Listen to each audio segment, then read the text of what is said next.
agradecer a ustedes que estén aquí. Cristian, muchas gracias. Viniste de muy lejos, en muy poco tiempo, recorrió mucho.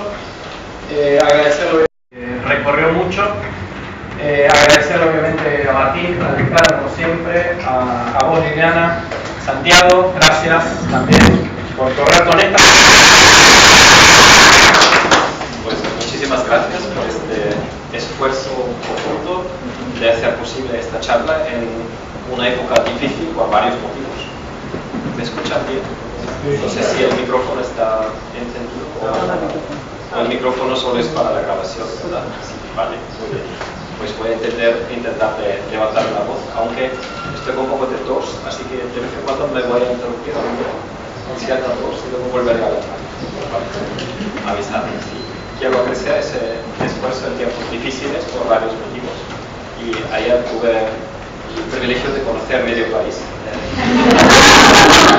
Así que disfruté más que la primera vez, porque es mi segunda visita a Argentina. Yo creo que fue hace 3 años cuando la Universidad de Buenos Aires me invitó para tomar parte en un seminario de bienes comunes en el plural. Y dejé una primera huella por aquel entonces el campo de energía, llamamos los mismos locales los campos de energía de Buenos Aires.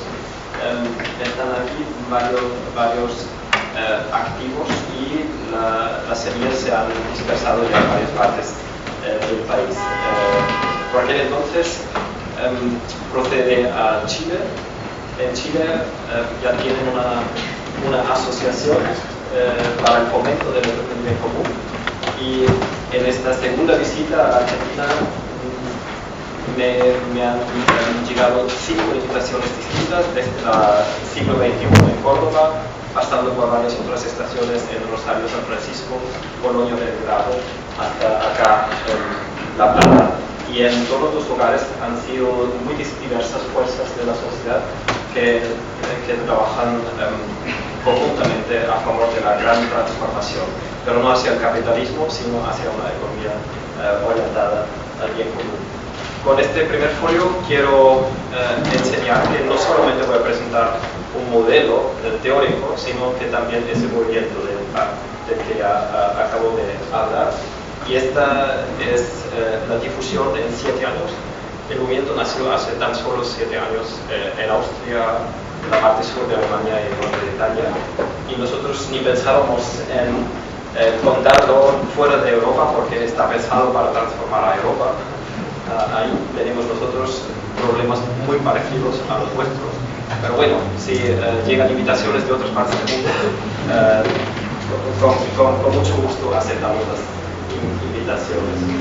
Bien, el trasfondo del nacimiento de este modelo es que hay una demanda intelectual, ética, filosófica, humana y espiritual de otro modelo, no solamente económico, sino casi diría civilizatorio, porque hay muchas facetas de la actual crisis y son en los más distintos países aplastantes mayorías quienes desean un cambio de modelo. Esto es una encuesta entre 40.000 consumidores en distintos países y las mayorías se refieren a las personas quienes opinan que el actual modelo no está al servicio de la sociedad en su conjunto, incluyendo el planeta y las generaciones futuras. En mi tierra, Austria y Alemania, tenemos otra encuesta casi todavía más llamativa, desde una fundación que está muy pegada al gobierno alemán, así que no se sospecha que quiera relevar el capitalismo, pero la pregunta es tanto más llamativa. ¿Hace falta otro orden económico? Eso no se nos suele preguntar muchas veces, y más llamativo es el resultado. En Alemania y en Austria, dos de los países supuestamente más afortunados, más afluyentes, con ninguna pobreza extrema, con un estándar de vida comparativamente alto, una renta per cápita, un PIB. Alemania, campeón mundial de las exportaciones, y 9 de cada 10 alemanes desean un cambio de modelo. Esto es muy sorprendente. La explicación es que la crisis actual no solamente tiene facetas estrictamente económicas, de distribución, de paro, de exclusión o de inestabilidad de los mercados financieros, sino que esta crisis es una crisis política en todos los frentes y en todos los aspectos. Solo algunos, sin querer profundizar demasiado, porque más interesan las alternativas, pero en Alemania no pasamos hambre de pan, pero sí pasamos un hambre creciente de sentido. Y precisamente aquellas personas que tienen puestos de trabajo fijos, bien pagados, con alta seguridad social, dicen que no encuentran prácticamente ningún sentido en su trabajo diario. Y sabemos que no solo del pan vive el hombre. Y hay a veces grandes cambios debido al hambre de pan, y en otras ocasiones pueden iniciarse los cambios debido al hambre de sentido. Crisis de valores, por ejemplo.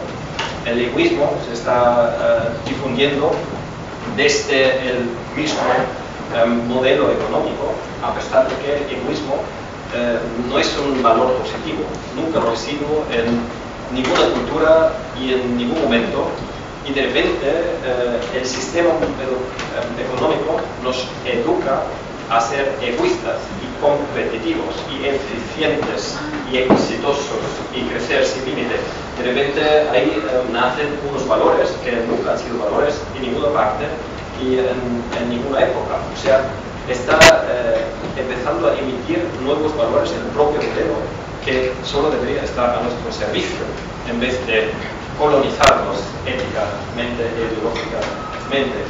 ¿Qué más podría seleccionar la ecología y el consumo de recursos naturales? La comunidad en su conjunto es algo que todo el mundo sabe, se está basando en el consumo de recursos naturales en un casi 50% ya. El famoso día del exhaustamiento ecológico está ahora en agosto, es decir, si repartiéramos lo que el planeta Tierra brinda a la humanidad en el transcurso de un año, a mediados de agosto la humanidad en su conjunto ya habría consumido todo ese regalo anual. Pero el punto es que este consumo y sobreconsumo no es igualmente repartido, sino que las personas y los habitantes de los países ricos nos estamos pasando. En Austria, en Alemania, nos estamos pasando entre 3 y 4 veces.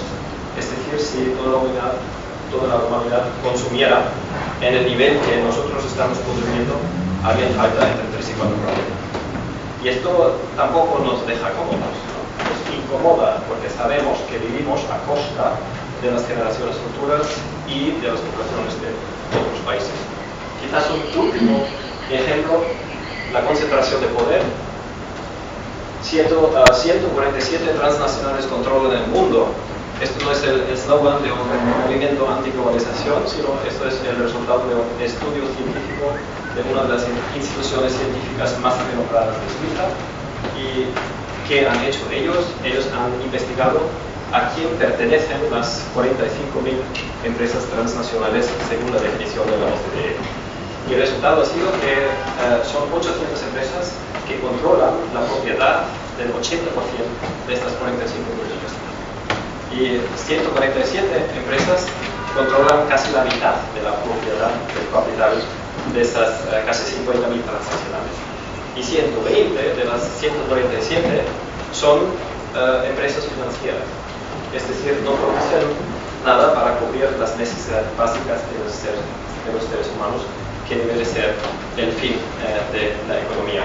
Y si miramos en el núcleo de este poder súper concentrado, a estas superunidades, como los autores del estudio los llaman, vemos que las grandes empresas financieras se controlan a sí mismas. Quiere decir, Goldman Sachs controla Bank of America controla Royal Bank of Scotland controla Société Générale controla al Deutsche Bank a Credit Suisse y Credit Suisse a Goldman Sachs. Eso es un circuito cada vez más poniendo en peligro Quizás el último ejemplo, la Monsanto aquí también se conoce por su poder, efectivamente, porque tiene una influencia política enorme. Y mientras el pensamiento liberal siempre ha optado a favor de la limitación de la concentración del poder para salvaguardar las mismas libertades para todos y los mismos derechos para todos, hoy día tenemos un mercado mundial, tenemos una organización mundial del comercio, pero no tenemos un control de fusiones a nivel global. No existe. Y por tanto, muy probablemente la Monsanto, que ya es demasiado grande y demasiado poderosa, puede ser fagocitada por una empresa 3 veces mayor todavía, la Bayer. Y no hay quien los frene. ¿Y por qué creemos nosotros que la Monsanto ya, a pesar de desarrollar actividades dañosas contra la vida, pero mirando el tamaño, ¿por qué creemos que la Monsanto ya es demasiado grande como para poder existir, para poder deber existir? Porque en Estados Unidos, para dar otro ejemplo, el 90% de la población está deseando la declaración de los contenidos transgénicos de los comestibles y no están declarados por una sola razón: por el poder de Monsanto. El poder de Monsanto es mayor, o sea, la influencia de Monsanto en el gobierno de Estados Unidos es mayor que la influencia del 90% de los ciudadanos estadounidenses. Y eso es un criterio por el cual creemos que Monsanto debería achicarse y no ser fagocitada por una empresa de eso. Y podría enrollarme sin fin. Solo quiero decir que eso explica por qué hasta en los países más afluyentes hay grandes mayorías quienes empiezan a desear y buscar alternativas. Y la buena noticia, hay muchas alternativas. Ya se ha dicho, aquí tenemos una cátedra libre de las nuevas tecnologías y seguramente aquí no enumero ni la mitad. Esto es una lista de ejemplos, no es ni mucho menos completa la lista, solo debe enseñar que las alternativas existen. A pesar de que algunos políticos, especialmente de Europa, nos hacen creer que there are no alternatives. Tina, Margaret, Tina, Thatcher, salud, Thatcher. Ella dijo varias cosas, no solamente declaró guerra contra Argentina, sino en primer lugar declaró guerra contra los sindicatos, y a principios de los años 80 empezó lo que hoy solemos llamar las políticas neoliberales. Y a mí no me convence demasiado porque aún la palabra neoliberal aún contiene la palabra liberal. Para mí no tiene nada que ver con la libertad, así que yo prefiero llamarlas las políticas pseudo-liberales. Y no solamente arremetó contra los sindicatos, sino que privatizó los bienes públicos y comunes, empezó con los recortes sociales, la política de austeridad, hasta el austericidio y otras cosas no demasiado agradables. Y a estas políticas afirmó: no hay alternativa. En una democracia en función siempre hay alternativas. Así que si la democracia británica estuviera en buenas condiciones, un político o una política que dice eso, no hay alternativa a mis políticas, pues se tendría que autodescualificar. Pero bueno, no fue así, pero la respuesta de las muchas alternativas que existen ha sido dada. Y no es castellano, sino es inglés. Y quiere decir, there are plenty of alternatives. Hay muchas alternativas. Y la influencia común está al final de la lista porque es tan joven. Nació tan solo hace 100 años, como ya mencioné, y se difundió en unos 25 países donde vemos las primeras actividades, pero el apoyo proviene de más de 50 países. De hecho, estamos observando el nacimiento de los primeros núcleos locales en África, en países como Ghana y Togo en estos momentos. preguntándonos por qué esa difusión casi se nos está pasando demasiado rápido, porque apenas podemos apoyar y prestar el servicio suficiente para el movimiento creciente, es que intentamos brindar una alternativa holística. Holístico tiene al menos 3 significados.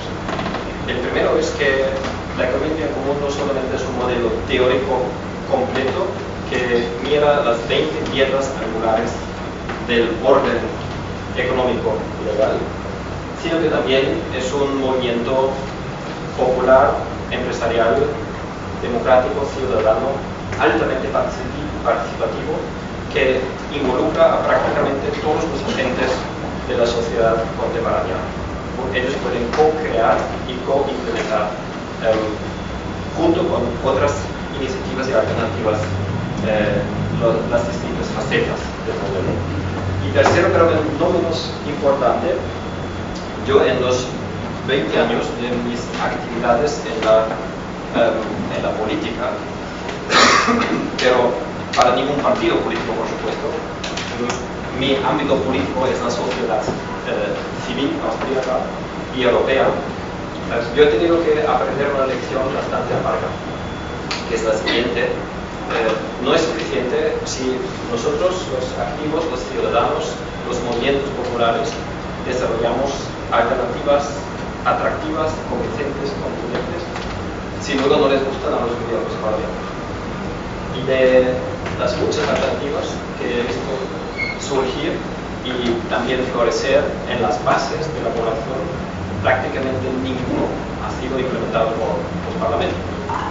Y por eso hemos hecho un esfuerzo casi igual de grande por pensar sobre el desarrollo futuro de la propia democracia. Y el resultado de la democracia soberana lo vamos a experimentar en unos 30 minutos al final de la ponencia, en forma de un juego. Pero quiero empezar con el modelo teórico. Y aquí ya tenemos el segundo significado de holístico. Yo no soy economista, no porque no me interese la economía, ni mucho menos, sino porque el enfoque economista, académico, austríaco, no me atraía en absoluto. Me parecía soso, demasiado estrecho y demasiado incompleto. Yo siempre me interesaba por el todo, por el conjunto, y por ende quería estudiar ciencias universales, lo cual no es posible en las universidades austríacas. Yo me pregunté entonces por qué se llaman universidades si no se pueden estudiar ciencias universales. La palabra universidad se deriva de la palabra universo, y universo se compone de uno y verso en latín, y quiere decir literalmente un solo verso, un todo coherente, una sola ciencia. Esa es la promesa, ese es el significado literal de universidad, una sola ciencia. Las universidades austríacas, entre comillas, lo que ofrecen no es el acceso a la única ciencia que hay, sino solo ofrecen acceso a fragmentos, y en muchos casos limpiamente diseccionados uno del otro, y por tanto habría que renombrarlas en universidades, universidades o de hecho en perversidades, porque conviene reconsiderar el nombre de estas instituciones. Bien, y la ciencia económica es precisamente uno de estos fragmentos más jóvenes. Nació tan solo en el siglo XIX, estrechando cada vez más, separándose de muchos contextos, empezando por la ética, a pesar de que el economista más famoso a propósito, Adam Smith, en el siglo XVIII no podía ser economista porque la ciencia económica no existía en esta época. Él era filósofo, y es más, era filósofo moral, o sea, era experto en ética. Y hoy muchas veces economistas creen que la ciencia económica no tiene que ver con valores, porque es objetiva, es una ciencia positiva. Y una de las más famosas universidades de ciencias económicas, la London School of Economics, a ella se le ofreció en los años 90 del siglo pasado, o sea, hace 20 años, se le ofreció una cátedra gratuita de Business Ethics, ética de negocios. La LSE declinó con el razonamiento de que no sabía qué tenía que ver lo uno, business, con lo otro. Eso es una muestra impresionante de un olvido acelerado. Nace de la filosofía moral y ya no quiere que ver nada con la ética. Lo mismo con la ecología, lo mismo con los sentimientos humanos, con excepción de ciertas ramas, pero principalmente somos racionales y funcionamos sin emociones. Lo mismo con la democracia. Así que un paulatino crecimiento intelectual de la ciencia, y por eso no la quería mencionar. Mi solución ha sido buscar una universidad privada, que en mi caso personal es la Pachamama. Y ir a la Pachamama para mí significa ir a la naturaleza, buscar el silencio y la unión. Y desde la conexión a veces puedo hacer grandes preguntas, como por ejemplo, ¿cuál es el sentido de la vida? ¿O cuál es mi tarea en esta vida? ¿O cuál es el propósito de la economía? Y a esa tercera pregunta, enseguida, como relámpago, vino la respuesta y fue el bien común. ¿Qué pensabas tú, chico? Y yo dije, pues no sé qué pensaba, pero sé que solía escuchar en los colegios comerciales austríacos y en las facultades económicas en muchos países europeos, que es otra historia. The business of business is business. Todo se trata de gira del dinero. Let's make money. De eso se trata. Y aún lo contestan los alumnos y los estudiantes de las carreras económicas cuando yo les pregunto cuál es el propósito de la economía. A final de cuentas, ¿por qué hacemos todo eso? Y dicen eso: el lucro, el dinero, el crecimiento del capital. Y a mi visión, esto es una confusión entre fin y medio. Y 3 años después de la publicación de la primera versión del libro, encontré que un pensador mucho más universal, Aristóteles, ya había hecho esa distinción entre los conceptos muy precisos de entender y practicar la economía. Esa distinción la debería conocer todo el mundo que tiene que ver algo con economía o empresa. La primera noción de economía se llama oikonomía, en griego antiguo, y tiene un claro objetivo, que es el bienestar de todos que habitan la casa. La casa, oikos, quiere decir casa en griego antiguo, y nomos son las reglas éticas, las reglas morales, gracias a las cuales gestionamos la casa de tal forma que todo el mundo pueda estar bien, la buena vida de todo el mundo. ¿Por qué enfatizo tanto lo del moral y ético?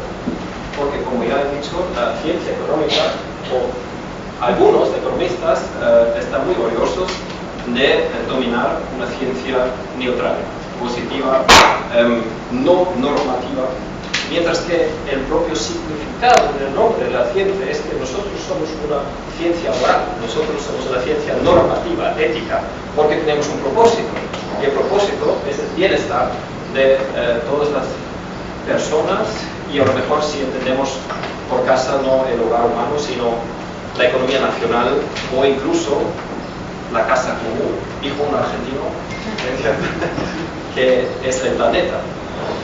Y en la ecología encontramos la misma casa, el mismo oikos, según el significado etimológico. Pero la ecología, oikos y logos, esta es una ciencia natural. y los ecologistas tratan de logos entender la casa, mientras que los economistas con una ciencia social deberían diseñar la casa para que todos estén bien. Es una diferenciación muy importante.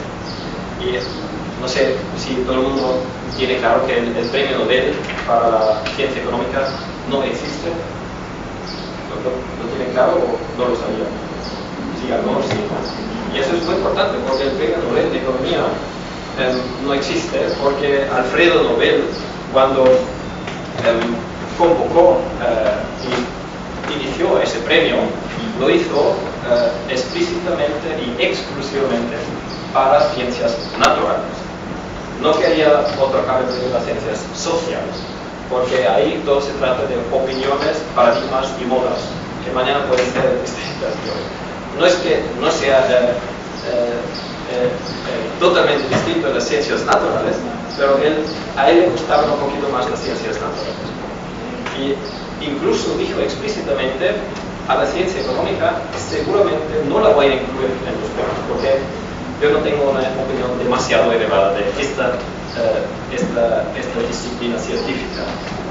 Fue en los años 60 del siglo pasado cuando un círculo de economistas especializados en lo que llamaríamos neoliberalismo trataban de conseguir el premio Nobel o extender el premio Nobel a la ciencia económica. ¿Por qué? Para conseguir el privilegio de que la ciencia económica tenga la apariencia de ser una ciencia natural. Y estos economistas quieren entender los mercados en vez de diseñar los mercados, para luego contarnos así son las cosas y los tenemos que ajustar y los tenemos que acoplar a las leyes naturales. Y como el mercado es un ecosistema, una ley natural, encuentra por sí solo, autorregulándose su equilibrio, como si fuera ecología, y la ecología es una ciencia natural. Ahí se construye todo un misticismo y la suerte de estos economistas ávidos de recibir el premio Nobel fue que el Banco Central Sueco había perdido en la misma época una guerra ideológica contra el gobierno sueco. Y para vengarse puso el dinero para que ese premio pudiera crearse. De hecho, es el premio de venganza del Banco Central Sueco y no es el premio Nobel para economía. Lo único que tiene en común es el momento en el cual se otorgan estos premios. Y cuento toda esa historia para distinguir una ciencia social de una ciencia natural. Eso es importante. Bien, y Aristóteles, para volver a la economía, que le parecía saludable y natural, él recalcaba en muchas ocasiones el dinero solamente es un medio para servir este fin de la buena vida de todos. Y si el medio se convirtiese en el fin de las actividades económicas, entonces, a mi juicio, esto por definición ya no es economía. Es el contrario de economía, que yo llamo finanzistiki, una palabra difícil, no tienen que aprenderla. Quiere decir en griego antiguo el arte de ganar dinero y enriquecerse. Y hoy lo llamamos capitalismo. ¿Sabéis lo que es capitalismo? ¿Tenéis una definición de capitalismo? Yo creo que no todos tendréis la misma definición de capitalismo. Si no tenéis una definición por capitalismo, como lingüista os puedo ofrecer una mano, lo cual es ojo por los ismos, por todos los ismos, ojo, porque lo que está delante del ismo suele exagerarse, sino idolatrarse. Y este valor, en este orden, de todas formas es el máximo valor, y el máximo objetivo de este orden es el incremento del capital.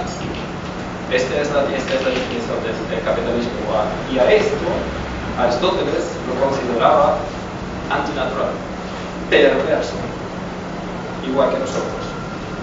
Y economía del bien común no es otra cosa que economía. Lo del bien común, de hecho, es una tautología, es un pleonasmo, es una doblación del sentido, porque está inherentemente contenido en lo ecosinomos, el bien común. ¿Por qué estamos reclamando lo social, lo sostenible, lo responsable, lo ético, el bien común en la palabra de economía? ¿Por delante o por detrás? Porque los climatísticos han conseguido ocupar el término de economía, echar fuera su sentido originario y rellenarlo del significado contrario. Hoy día, de forma un poco provocadora, en 7 de cada 10 casos, cuando un economista nos está hablando, de hecho se trata de un climatístico disfrazado de economista. Y ahora la buena noticia, volviendo al presente, teniendo la elección entre economía y capitalismo, no entre capitalismo y socialismo. Esto a lo mejor es una distracción que no nos permite ver el punto. Teniendo la elección entre capitalismo y economía, las constituciones de países democráticos han optado a favor de la economía y en contra del capitalismo, sin excepción. No hay constitución democrática que diga que el crecimiento del capital debe ser el objetivo de las actividades económicas. No existe. Es una noticia muy buena, porque tenemos unanimidad en el objetivo superpuesto de las actividades económicas. Y esto no quiere decir que el capital y el dinero sean algo malo. Solo quiere decir que el capital y el dinero son medios de las actividades económicas. ¿Y por qué insisto tanto en esta relación entre fin y medio? Porque advierto tanto que no confundamos esa relación, porque no la convirtamos y porque no la perdamos. Lo quiero enseñar con un gráfico como este. Esto es crematística, solo por enseñar que funciona. A lo mejor no para todo el mundo y no por mucho tiempo.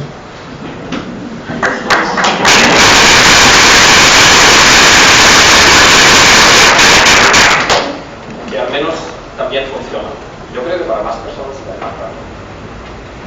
¿Por qué repito esa relación?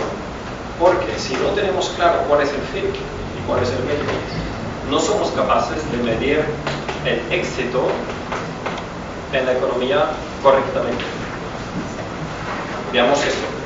Pregunta: ¿cómo solemos medir correctamente el éxito de la empresa y del proyecto, no importa cuál fuese?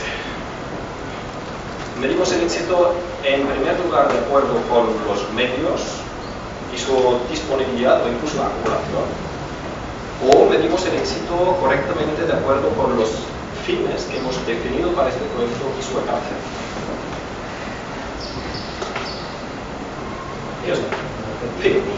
Fin y alcance.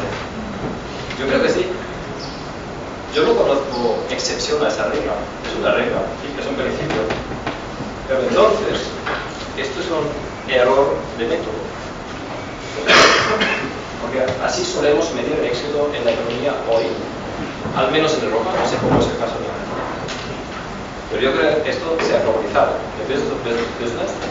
Y si miramos las unidades de medición de los 3 parámetros de medición de éxito, en todos los casos es dinero.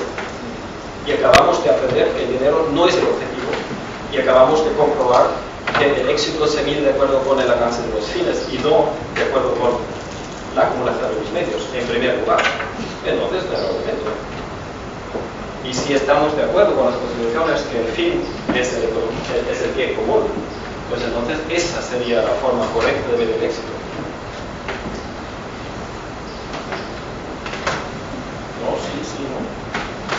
A no ser que seamos privatistas, confesantes, confesados, confiesos. Si fuésemos privatísticos, confiesos, Entonces, esa sería la forma correcta de medir el externo, porque entonces la acumulación de los indicadores financieros y monetarios sería el objetivo de nuestras actividades y qué hacer.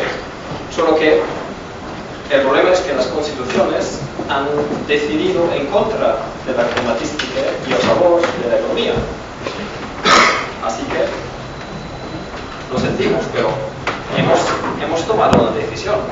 Así que ahora se trata de ajustar el sistema económico de acuerdo con la decisión constitucional que hemos tomado. Objeción. Constituciones, Huerto, Aristóteles, banda larga. Nosotros no somos un movimiento dogmático, nosotros somos un movimiento democrático y la respuesta es, pues bien, pues si hay confusión, obviamente hay confusión, pues que aclaremos el asunto, pero que los ciudadanos libres y soberanos decidan cómo lo quieren tener en el futuro. Y si los ciudadanos decidieran que lo más importante es la acumulación de la riqueza financiera, pues podríamos continuar con la actual forma de medir el éxito. Solo tendríamos que corregir ligeramente nuestras constituciones. La de Baviera, por ejemplo, todas las actividades económicas sirven el crecimiento del capital. Se puede hacer, sería coherente. Pero si la gente decidiera, bueno, la verdad estamos de acuerdo con las constituciones, pues entonces deberíamos ajustar la forma de medir el éxito de acuerdo con el fin confirmado. Y la próxima buena noticia es que el gobierno alemán nos ha hecho un favor. Ha hecho una encuesta representativa entre los alemanes y las alemanas. Con la pregunta que hay es continuar con el PIB como máximo referente de la política económica y social, o queréis reemplazarlo por un juego de indicadores acerca de todos los aspectos de calidad de vida y la buena vida. El 18% de los alemanes ha votado a favor del PIB y su continuación. 1,8. Y casi el 70% ha votado a favor de su reemplazamiento por un juego de indicadores que podríamos llamar el producto del bien común. Próxima objeción. El producto del bien común suena lindo, pero no existe, así que olvido. Sí existe. No existe el producto del bien común todavía, pero existe el índice de la vida mejor por la OECD y se puede medir o aplicar. Existen los ODS, los Objetivos de Desarrollo Sostenible de las Naciones Unidas. Estos aún no están operacionalizados, así que tenemos que esperar 2 o 3 años más. Así que la crítica estaría acertada en este caso. Pero sí existe la felicidad nacional bruta, que no es nada bruta, sino muy tierna. El estado enano de Bután. Tierna porque lo que hace es escuchar a 6.000 hogares, a 6.000 oikoi, acerca de todos los aspectos de calidad de vida, el buen vivir en el Bután. ¿Cómo está usted? ¿Cómo está de verdad? Comparado con el año anterior, ¿les irá mejor a sus hijos algún día que a usted? Tan solo esa pregunta en Alemania en los años 70 del siglo pasado, pues por supuesto que sí, a mis hijos les irá mejor que a mí. Y hoy día la misma pregunta entre el dolor del estómago y el dolor fuerte del estómago. Confía de sus vecinos, cómo está la relación con sus vecinos. En Alemania tendríamos que preguntar, ¿conoce a sus vecinos? Confía de la primera persona que se encuentra en la calle. Confianza es, yo creo que, uno de los bienes culturales más importantes de todos. Y la confianza en espacios públicos en Alemania ha caído a la mitad en los últimos 30 años, desde que Margaret Thatcher tomó cargo. Y dijo, eso no lo dije, dijo Tina, que es más bien una chorrada, pero no es peligrosa. Realmente peligrosa es el otro dicho de Margaret Thatcher, que es, no existe tal cosa como la sociedad. Existen individuos hombres, mujeres, familias, de hacer sexo tampoco hay. Pero no existe tal cosa como sociedad. Y esto me parece sumamente peligroso, porque si no existe la sociedad solidaria y la protección social y la seguridad social y los bienes comunes y los bienes públicos, pues todo esto lo vamos a desechar. Y entonces solo quedan individuos que tratan de maximizar su beneficio propio, porque eso, gracias a la contrapetencia, llevará al final del día al máximo bien común. Y el resto, eso es el cuento, ese es el mito. Y el efecto real es la caída de la confianza a la mitad en 30 años. Por eso, permítame esa expresión. ¿Qué más? ¿Cómo está el bosque? ¿Hay bosque todavía? ¿La biodiversidad? ¿Cómo está el agua del río? ¿Hay peces en el río que podemos pescar y comer sin riesgo de salud? ¿Podemos tomar un baño en el río sin riesgo de salud?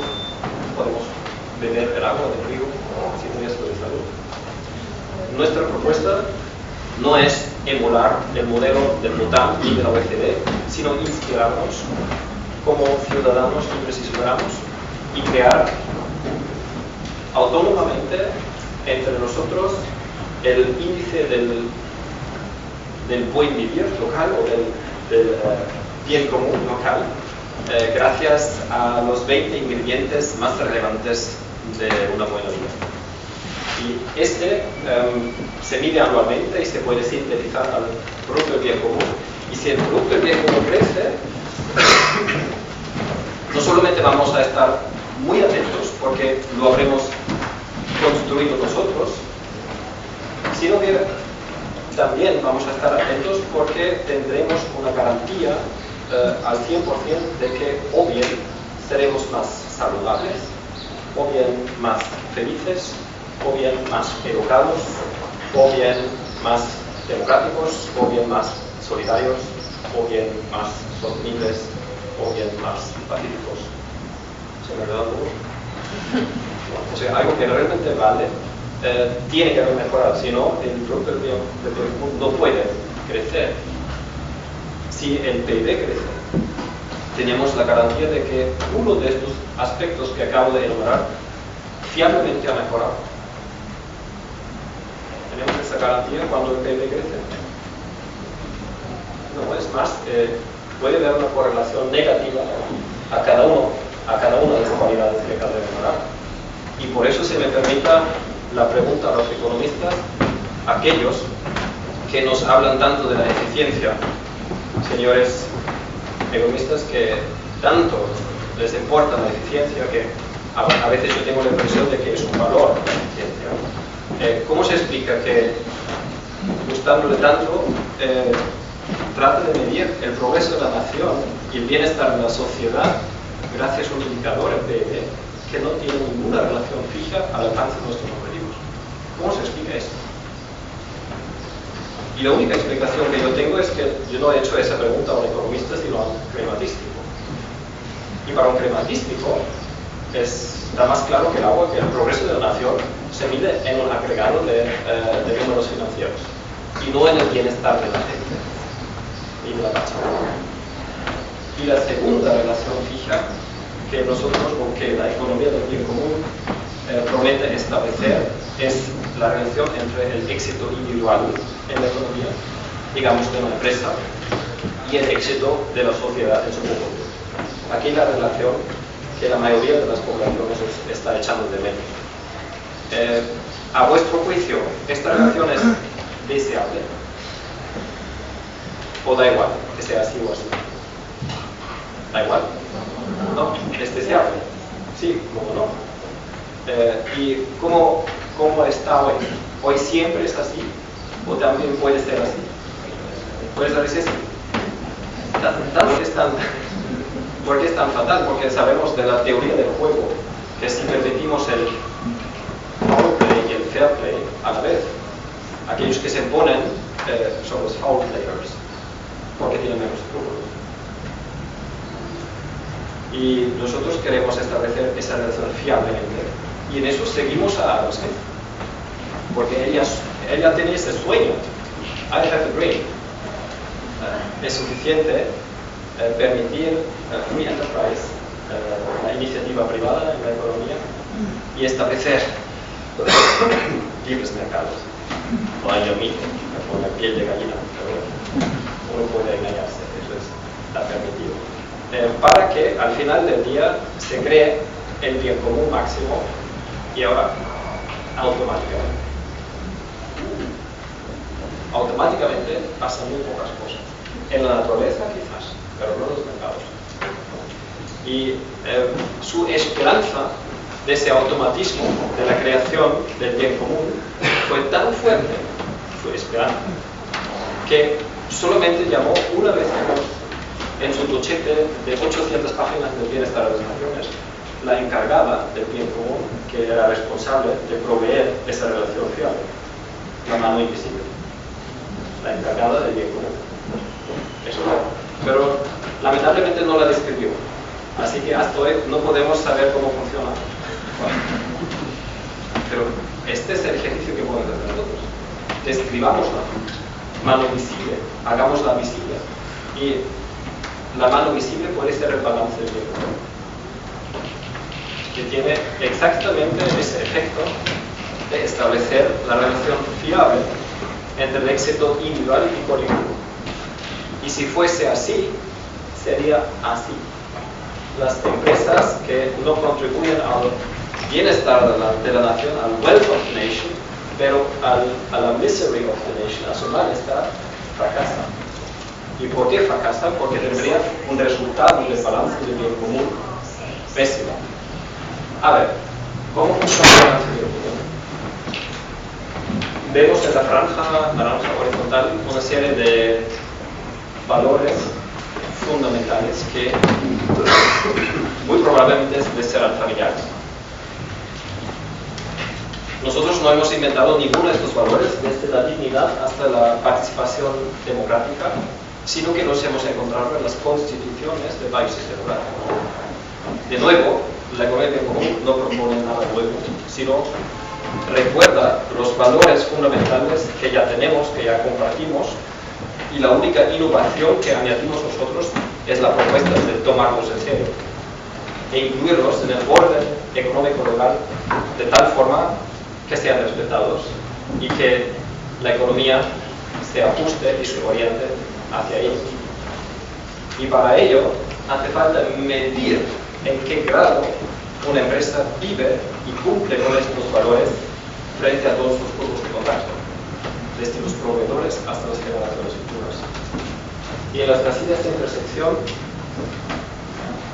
pues tratamos de buscar e identificar los 20 temas más relevantes de la contribución al bien común de una empresa, mirando los temas más relevantes. Y podría hacer un resumen de estos 20 temas, pero el mejor resumen lo hizo Victoria, una onceañera de Barcelona, que me había visto en la tele, y al día siguiente me escribe y me dice: oye Cristian, lo que nos enseñaste anoche es exactamente el mundo que los niños de hoy deseamos para mañana. Pues yo quiero hacer mi contribución a ese movimiento y voy a hacer una ponencia en mi clase de primaria, y solo para cerciorarme así de bien, yo entendí que el balance de bien común mide cómo si el producto o el servicio de la empresa tiene sentido, cuál es su impacto medioambiental, cómo son las condiciones laborales, cómo se distribuyen los ingresos y cómo se toman las decisiones. ¿Te he entendido bien? Yo estaba totalmente... con tu permiso, Victoria, voy a utilizar tu resumen. Te voy en adelante. Un saludo de Victoria. Y ahora, muy importante, más importante que el detallamiento de los temas, ¿no? Detrás de 20 temas hay 50 aspectos y cada aspecto se puede cumplir en 4 escalones de cumplimiento, así que hay 100 páginas de manual detrás. Eso es importante, pero no lo más importante. Lo más importante es que, a diferencia de las herramientas RSC, responsabilidad social corporativa, que conocemos hasta la fecha, esta herramienta, el balance ético o el balance bien común, sea medible y comparable para poder recompensar los mayores esfuerzos éticos frente a los menores. Y primero, haríamos transparente el esfuerzo ético de una empresa, la productora de un producto en los mercados. Hoy día los productos medios en los mercados nos cuentan su historia completa. ¿Quién me ha producido? ¿En dónde? ¿En qué condiciones laborales? ¿Con qué huella ecológica? Si la empresa es solidaria o canibalista, si paga unos impuestos justos o canaliza los beneficios en paraísos fiscales, si financia partidos políticos o grupos de presión que trabajan en contra del bien común. ¿Os parece relevante este tipo de informaciones? ¿Sí? Y hoy día los mercados nos brindan este tipo de informaciones por regla general. La teoría de texto, la teoría de los libros de texto de la economía de mercado, así, dice que los mercados libres son eficientes porque toda la información relevante está a disposición de todos. Si no está, si los mercados son intransparentes, no pueden ser eficientes por definición. La economía de común haría los mercados más eficientes. Vaya. Pero todavía no necesariamente más eficaces. ¿Qué se diferencia? Podemos ir a doble velocidad en la dirección equivocada, y siendo así mucho más eficientes. Pero más eficaz quiere decir que vamos a hacer la vida más fácil a aquellos actores y participantes del mercado quienes respetan los valores fundamentales y que contribuyen a los objetivos de la comunidad. Es la eficacia. Y eso lo tenemos que ver en los precios de hoy, porque los precios son las señales más poderosas de los mercados de hoy. Esta es la relación de precios entre productos responsables, sostenibles y éticos y productos dumping. ¿Cuáles son los productos éticos? ¿Los más baratos y económicos o los más caros? Los más caros. Y entonces los menos éticos son los más baratos. Hoy. No necesariamente tampoco, pero en general sí. Por regla general. No en todos los casos, pero por regla general. No, porque, por ejemplo, hay marcas que son muy caras y detrás de ellos tienen trabajo esclavo. O sea, incluso a esa regla hay una excepción. Sí. Pero miremos la regla en general. ¿Quién tiene la ventaja competitiva? Los dumping. ¿Eso nos parece inteligente? Eso nos parece eficaz. Eficaz e inteligente sería así. Que los productos éticos sean siempre, y no solamente excepcionalmente, más económicos que los menos éticos. Y ahora, si la economía fuera una ciencia natural y si los mercados fueran leyes naturales, fenómenos naturales, solo podríamos ajustarnos y la libertad del consumidor consistiría en comprar los productos éticos más caros y ser castigado por los mercados libres. Pero por eso puse tanta hincapié en el hecho de que la economía es una construcción social y la ciencia económica es una ciencia social, y por eso podemos cambiar esto, diseñar a nuestro libre albedrío, a nuestra voluntad democrática. Puede ser así, puede ser así, puede ser así, puede ser así. Si es así, tenemos la misma libertad del consumidor de comprar los productos menos éticos. Pero ¿quién lo va a hacer si son más caros? La pregunta es cómo conseguimos esto, cómo conseguimos la corrección de esta perversión. Pues vinculando el resultado del balance del bien común a unos incentivos legales que ya existen. De nuevo, no proponemos nada nuevo, sino que estos incentivos legales se utilicen consecuentemente para fomentar los valores fundamentales de la sociedad, que ya están anclados en las constituciones. Por ejemplo, en la compra pública,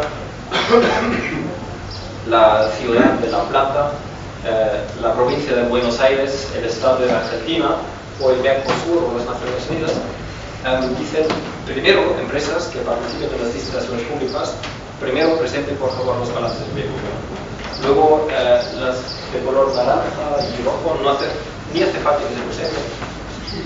Y vamos a aún comparar precios entre las de color amarillo y verde. En el comercio internacional, dependiendo del color, las empresas van a tener libre acceso a la zona comercial ética. Sí, su balance ético es excelente, pero cuanto peor el resultado del balance del bien común, pues menos libre el comercio y más caro el acceso a los mercados éticos internacionales. Y el Banco del Bien Común, que estamos fundando en estas fechas en Austria, ya existe una cooperativa con 6.000 cooperativistas que hemos coleccionado unos 5 millones de euros y ya hemos financiado los primeros proyectos con éxito. No con créditos, pero a través de una plataforma. Pero lo que sí hemos hecho es, antes del examen del riesgo financiero de un proyecto o de una solicitud de financiación, nosotros realizamos el examen del riesgo ético, el examen del bien común. Y eso porque vemos, es el último ejemplo, la misma ceguera de la economía clásica en cuanto al éxito de una inversión. Digamos, cuando consideran los economistas clásicos una inversión como exitosa, ¿qué parámetro miran? La rentabilidad espiritual. ¿Qué rentabilidad? Financiera. Y si la rentabilidad financiera es de 2 dígitos, entonces empiezan a llorar porque se double digit return on investment, yeah. Pero nos dice un rédito financiero de 2 dígitos, algo fiable, acerca del impacto de esa inversión sobre el medio ambiente, sobre el clima mundial, sobre la cohesión social, la distribución de la renta, la democracia o la dignidad de la persona. De nuevo, no solamente nada fiable, sino que es peor. Podría ser que haya una relación negativa con cada uno de estos valores fundamentales y bienes comunes. Estamos hablando de la violación de valores fundamentales y de la expropiación de bienes comunes.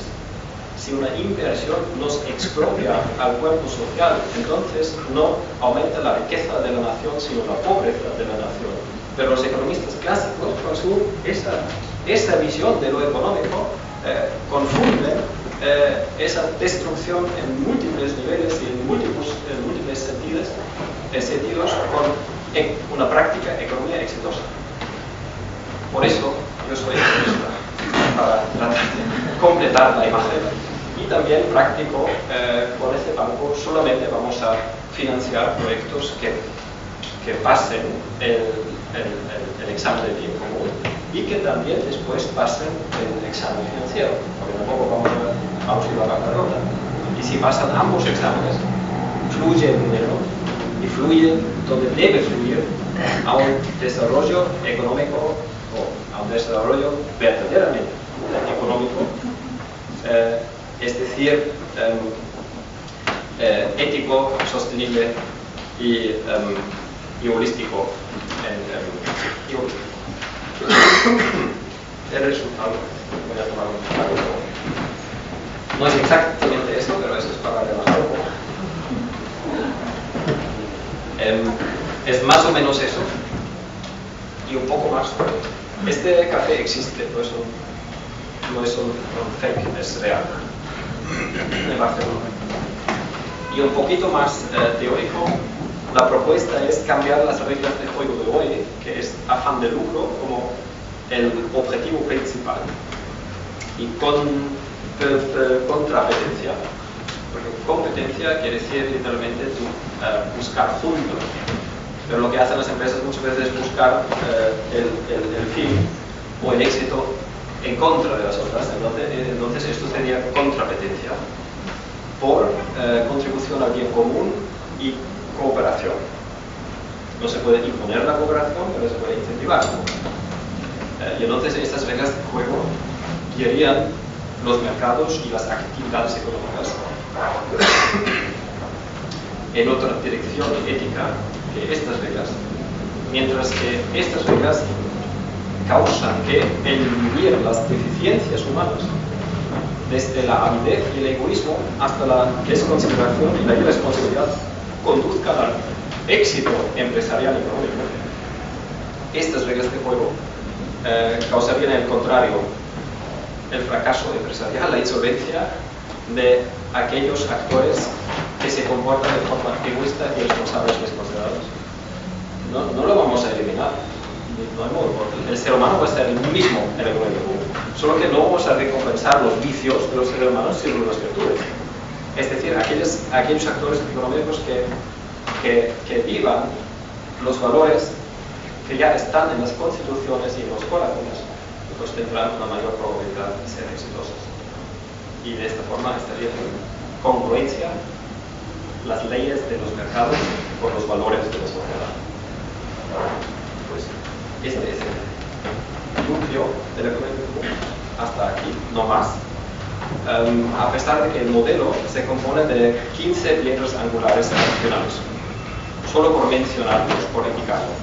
No voy a hablar ahora de comercio mundial ético, no voy a hablar de derechos humanos ecológicos, no voy a hablar de dinero como un bien público o de los bienes públicos. Solo mencionar que sí están considerados. Y último aviso, no son reivindicaciones del movimiento, no somos un movimiento político clásico. Sí tenemos una reivindicación, la cual es que las 20 piedras angulares del modelo sistema económico se debatan de forma democrática en alternativas en su propio plural y que luego al final del proceso democrático se elija la alternativa más atractiva, no importa quién la haya contribuido. Y nosotros tenemos una visión de largo plazo, cómo podremos algún día incluir las piedras angulares más atractivas en la constitución de países democráticos, al menos en Austria, Alemania y la Unión Europea. Pero queremos empezar con los primeros pasos. Por eso yo hago un paso atrás y finalizo mi presentación con los primeros pasos, porque luego en la conversación estoy convencido que vamos a hablar de los objetivos de largo plazo también. Ya he mencionado que empezamos hace tan solo 7 años. Hasta la fecha hemos fundado 30 asociaciones desde Suecia hasta Chile. Por supuesto, se pueden crear asociaciones en cualquier parte. Empezamos con 12 emprendedores y empresarios de pymes. Hoy son 2.300 y 500 de ellas de 45 países y 500 han realizado el balance de bien común. Desde la agricultura orgánica solidaria hasta bancos, empresas de inserción social, empresas públicas y la primera universidad. Se están adhiriendo municipios. Estuve en Córdoba y hay un municipio en la provincia de Córdoba que quiere convertirse en el primer municipio del bien común de Argentina. Y estuve también en Colonia Belgrano, que van a lo mismo. Igual hay otros municipios que también estén interesados. Los municipios también hacen un balance del bien común y luego se crean regiones de bien común, donde los municipios empiezan, apoyan el sector privado, las universidades acompañan a las empresas en la realización del balance, los grupos locales colaboran con las empresas, los municipios y las universidades. Y las primeras regiones empiezan a apoyar con leyes. A la cabeza internacional está la Comunidad Autónoma de Valencia, en España. Han despedido 2 ordenanzas y una primera ley para implementar el núcleo del modelo, incluyendo balances auditadas e incentivos legales vinculados a los balances. Y el éxito político más alto ha sido, por un lado, una primera invitación de las Naciones Unidas y, por otra parte, una opinión de 10 páginas del CESE, que es el Comité Económico y Social Europeo, un órgano oficial de la Unión Europea, que ha sido sometido a voto y el 86% de los miembros del CESE han votado a favor de la inclusión del economía común en el marco legal de la Unión Europea. Esto todavía no es la ley, ni mucho menos, pero es una primera prueba de que la economía común no es nada exótico, ni radical, ni periférico, sino organiza mayorías. Y se puede participar como persona privada, asociarse a la próxima asociación, asociarse al próximo campo de energía. Entendido que no solamente existe uno en Buenos Aires, sino que también en La Plata, correcto, bueno, tenéis mucha elección. Cada empresa puede desarrollarse bien común y existe el apoyo aquí en Argentina ya. Municipios pueden convertirse en municipios y universidades. A lo mejor esto es lo último.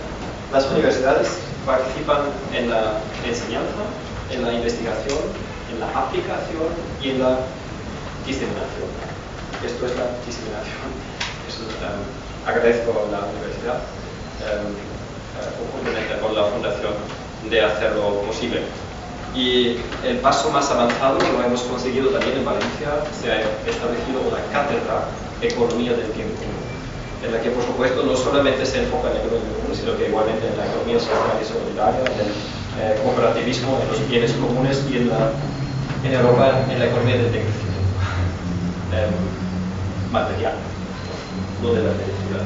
Bien, y cada vez más personas que nos alientan a adherirnos a estos movimientos. Y finalizo con este señor, Stefan Estel, fue uno de los coautores de la Declaración Universal de los Derechos Humanos.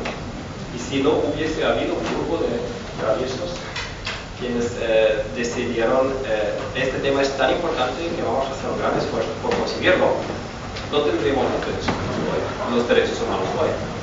No digo que se estén respetando y cumpliendo en todas las partes, ¿no? Pero yo creo que es muy importante que los tengamos. Y antes de morir, Stefan Estel nos alentó a hoy pues comprometernos por reformas en el sistema económico o alternativas de modelo, y una de las cuales por la economía de común. Pues yo termino con la misma invitación y os agradezco la paciente atención. Muchas gracias.